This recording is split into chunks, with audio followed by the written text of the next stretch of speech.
बेहद की परम परम परम महाशांति है, महाशांति है, महाशांति। सबसे पहले हम बेहद के दादाजी से कनेक्शन जोड़ेंगे और उनसे लाइट माइंड की किरणें लेंगे। अपनी आत्मा में दादाजी की लाइट माइंड की किरणें अपनी आत्मा के अंदर ग्रहण करेंगे और पावरफुल स्थिति में स्थित होके वाणी सुनेंगे। और 1 सेकंड 2 सेकंड भी अगर दादाजी से कनेक्शन जोड़ा या लाइट माइंड की किरणें दी तो बेहद की शक्ति, बेहद की पावर, बेहद की एनर्जी, बेहद की परम शांति के अधिकारी बनेंगे और विश्व सेवाधारी बनेंगे। बेहद के विश्व सेवाधारी बच्चों को बेहद की विश्व सेवाधारी माँ का दिल से याद, प्यार और नमस्ते।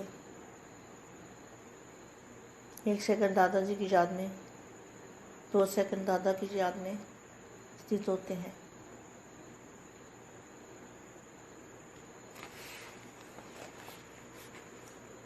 विशाल बुद्धि सर्व में बेहद बुद्धि को धारण करने वाले, देखो यहाँ भी क्या लिखा है, बेहद की बुद्धि को धारण करने वाले, सर्व आत्माओं को अनेक प्रकार के हदों से निकालने वाले, ऐसे बेहद के बुद्धिमान, बेहद के समझदार,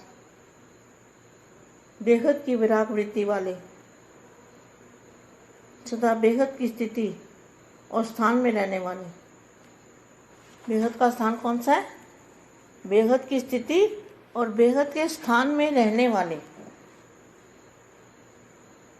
ऐसी सर्वश्रेष्ठ आत्माओं को बेहद के बाप का और बेहद ही माँ का याद, प्यार और नमस्ते। बेहद का वैरागी, बेहद का त्यागी और बेहद का सेवाधारी, ऐसी आत्माएं फिर भी शुमा राजन है। मनुष्य आत्मा को लाइट माइट देने वाले, हमें लाइट माइट कौन देगा? कौन दे रहा है? बेहद के दादाजी।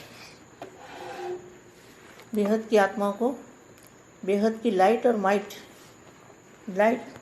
लाइट माना हल्का बना रहे हैं और पावर दे रहे हैं, इसको कहेंगे लाइट और माइट।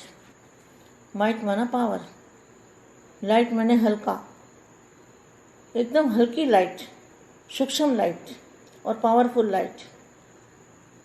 तो मनुष्य आत्माओं को लाइट और माइट देने वाले, श्रेष्ठ प्रारब्ध प्राप्त कराने वाले और नजर से निहाल करने वाले, धर्मराजपुरी की सजाओं से बचाने वाले, ऐसे बेहद के हमारे दादाजी हैं। दादाजी की याद में रहेंगे तो हम सब दुखों से बचे रहेंगे। रूह का रूहानी मिलन वाणी द्वारा होता है या वाणी से परे रूहानी मिलन होता है। तो रूहानी मिलन कैसे?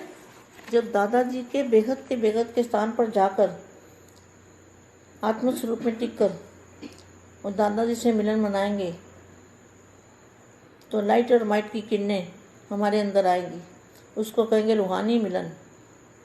अंतिम स्टेज वाणी से परे 1 सेकंड में रूहानी नज़र की झलक से होती है।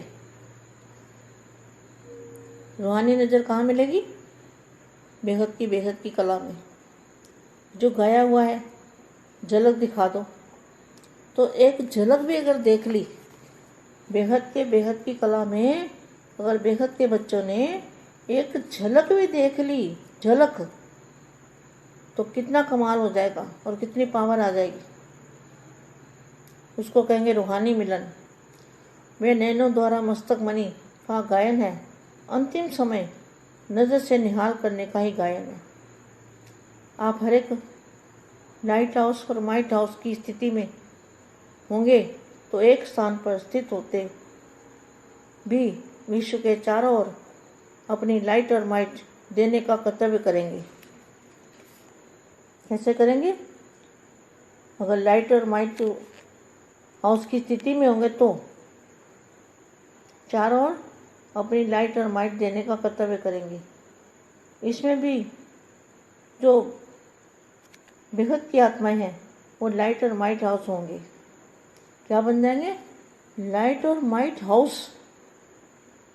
कैसे बनेंगे? वो लाइट की बॉडी होगी। लाइट और माइट हाउस बनने के लिए लाइट की बॉडी बापू जी बनाएंगे। बेहद के दादाजी लाइट की बॉडी कैसे बनेगी?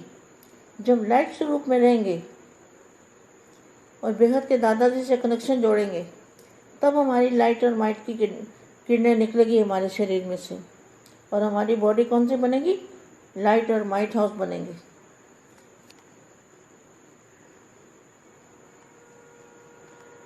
बल्कि लाइट स्वरूप हम क्या बनेंगे? लाइट स्वरूप बन जाएंगे। लाइट और माइट हाउस दोनों में अंतर है। लाइट और माइट हाउस में दोनों में अंतर है।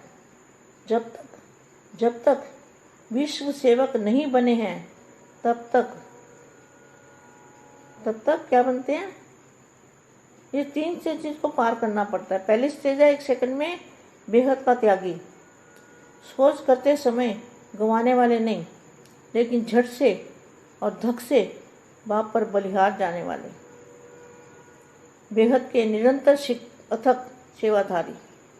और तीसरी बात, सदैव बेहद के वैराग वृत्ति वाले, नष्टमोह की स्टेज वाले, बेहद के त्यागी, बेहद के सेवाधारी और बेहद के वैरागी।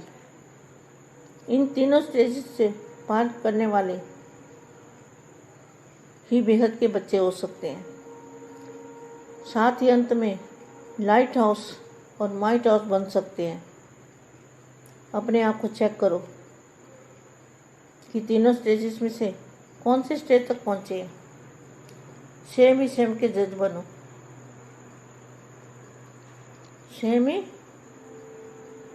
सेम के जज बनो और धर्म राजपुरी की सजाओं से बचने का एक ही साधन है, लाइट और माइट हाउस बनो और सारे विश्व में लाइट माइट की किरणें फैलाओ। ये दादाजी ने ड्यूटी दी है। सभी बच्चों को लाइट और माइट हाउस की बन के और किरणें फैलानी है, लाइट फैलानी है सारे विश्व में, विश्व की सेवा करनी है, विश्व को परिवर्तन करना है, स्व परिवर्तन से विश्व परिवर्तन करना है। बेहद के बेहद की परम परम परम महाशांति है।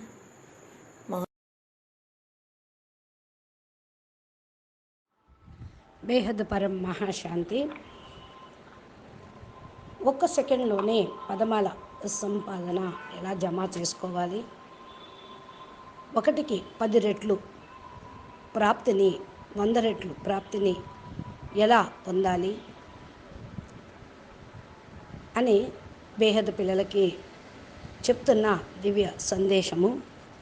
ఇప్పటి వరకు మీరు హిందీలో విన్నారు, దానికి తెలుగు అనువాదం. बेहद के बेहद परम परम परम महाशांति है, महाशांति है, महाशांति है. బేహద్ మహాశాంతి అనే మాట వినటంతో బేహద్ దాదాజీతోటి ఆత్మస్వరూపంలోనే పవర్ తీసుకుంటూ ఉండండి. ఫస్ట్ అనటము, వినటము, చేయటము. బేహద్ మహాసముద్రంలో బుద్ధితోటి వెళ్ళిపోండి. 1 సెకండ్ కానీ 2 సెకండ్స్ కానీ బేహద్ కళా పరంధామంలోకి దాదాజీ నుండి పవర్ తీసుకుంటూ జ్ఞానం వింటూ ఉండండి. ఏదైతే మా చెప్తూ ఉన్నారో ఇది బేహద్ సంపాదన చేసుకొనుటకు ఉపాయం. మీరు బేహద్దు సంపాదన పొందేవాళ్ళు, చేసుకునేవాళ్ళు. బేహద్దు సంపాదన అంటే ఏంటి? బేహద్దు జ్ఞానం, బేహద్దు విద్య, బేహద్దు యోగం, బేహద్దు సేవ. పదమాల యొక్క సంపాదన దీనిలో వస్తూ ఉంటుంది. మీరు ఎలాంటి పిల్లలు? బేహద్దు పిల్లలు. ప్రతి సెకండు మిమ్మల్ని మీరు దాదాజీ ఎదురుగానే ఆత్మస్వరూపంలో నిలుపుకోండి, ఉండండి, స్థిరం అవ్వండి.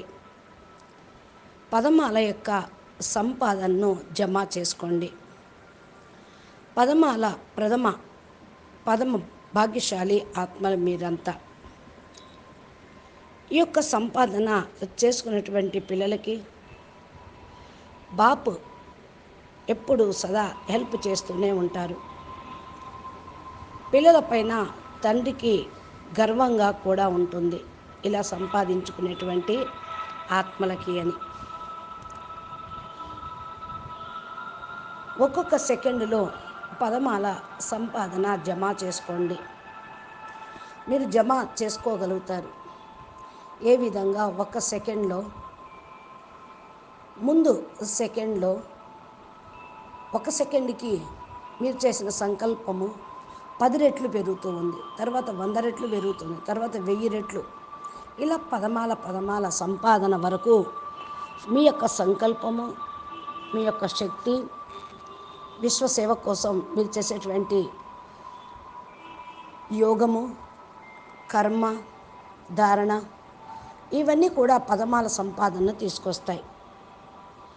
బేహద్దు దాదాజీ కూడా ఇటువంటి పిల్లల్ని చూస్తే ఖుషి అవుతూ ఉంటారు. బేహద్దు పిల్లలు ఎంత కావాలి అంటే అంత మీరు సంపాదించుకోండి.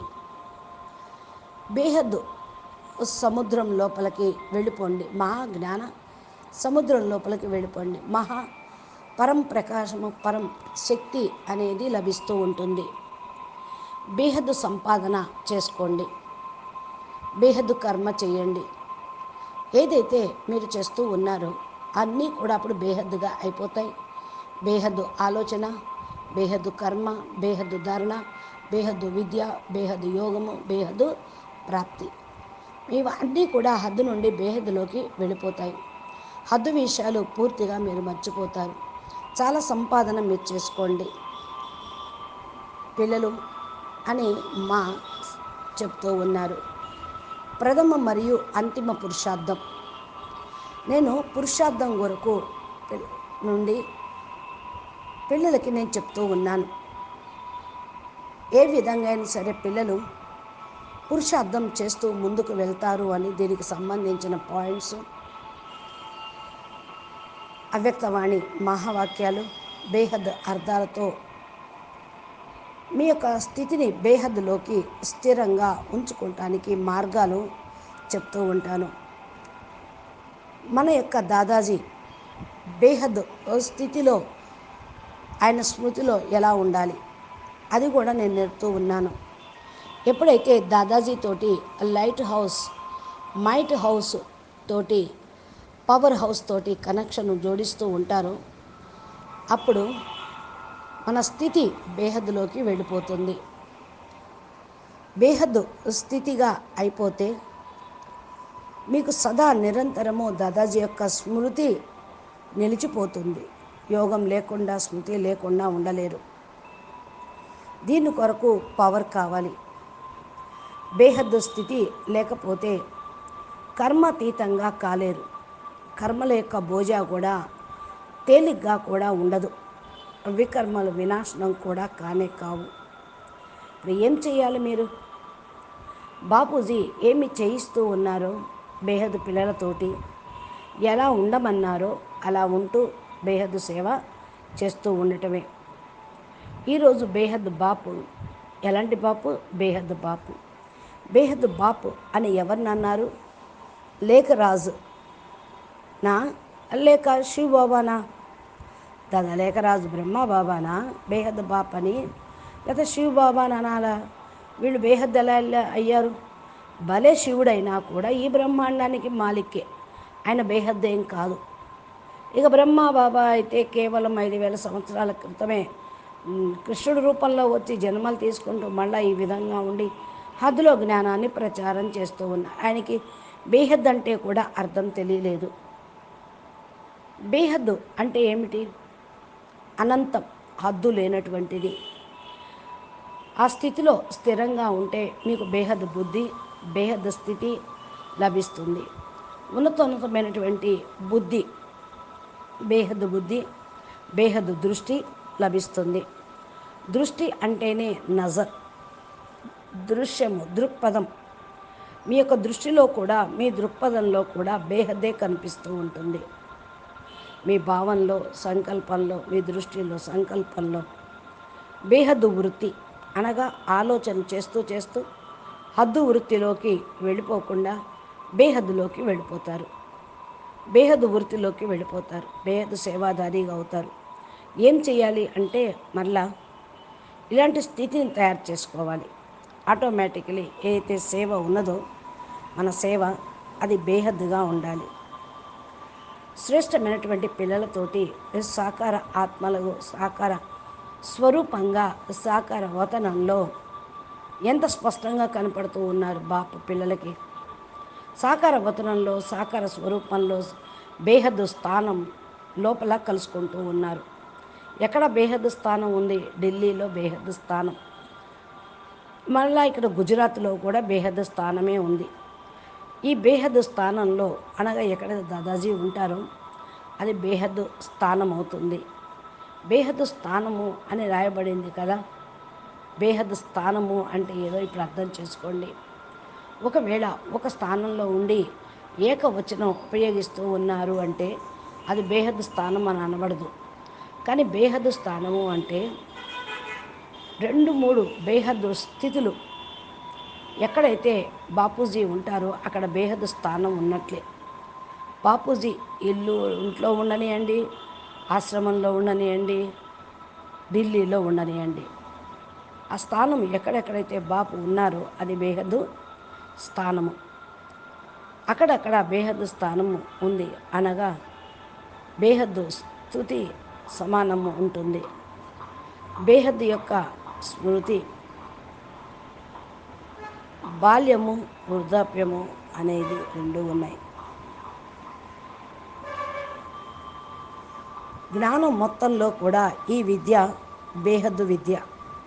నలువైపులా ఉన్నటువంటి సృష్టి, అనంత సృష్టి పైనుండి బేహద్దు నుండి అనంతం వరకు ముఖ్యమైన సబ్జెక్టు సారము దీంట్లోనే ఉంది.